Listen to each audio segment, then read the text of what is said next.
Atos capítulo 11. Os apóstolos e irmãos de toda a Judéia ouviram falar que os gentios também haviam recebido a palavra de Deus. Assim, quando Pedro subiu a Jerusalém, os que eram do partido dos circuncisos criticavam, dizendo: Você entrou na casa de homens incircuncisos e comeu com eles. Pedro então começou a explicar-lhes exatamente como tudo havia acontecido. Eu estava na cidade de Jope orando. Caindo em êxtase, tive uma visão.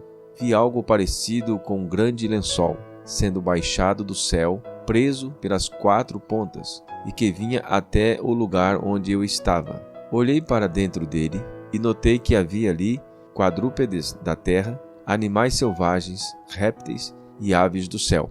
Então ouvi uma voz que me dizia: Levante-se, Pedro, mate e coma. Eu respondi: De modo nenhum, Senhor. Nunca entrou em minha boca algo impuro ou imundo. A voz falou do céu segunda vez: Não chame impuro ao que Deus purificou. Isso aconteceu 3 vezes, e então tudo foi recolhido ao céu.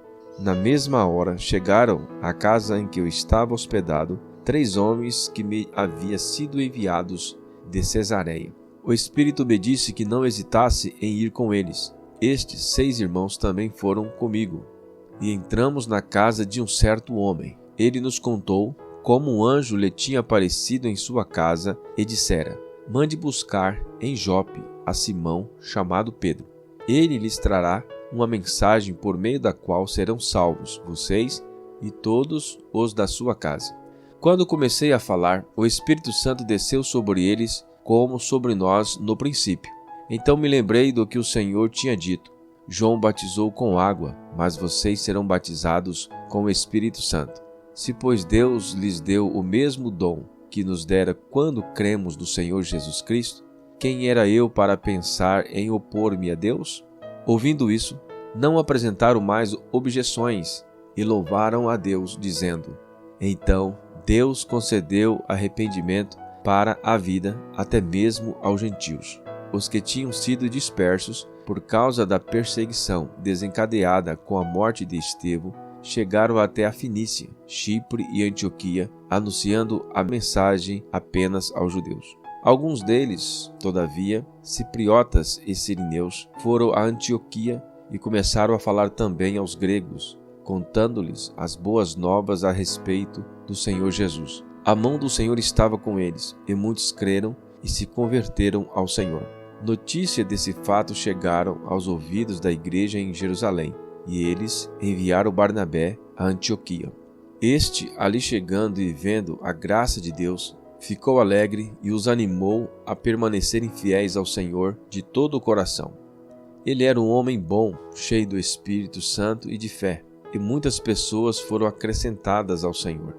Então Barnabé foi a Tarso procurar Saulo, e quando encontrou, levou-o para Antioquia. Assim, durante 1 ano inteiro, Barnabé e Saulo se reuniram com a igreja e ensinaram a muitos. Em Antioquia, os discípulos foram pela primeira vez chamados cristãos. Naqueles dias, alguns profetas desceram de Jerusalém para Antioquia. Um deles, Ágabo, levantou-se e pelo Espírito predisse que uma grande fome sobreviria a todo o mundo romano, o que aconteceu durante o reinado de Cláudio.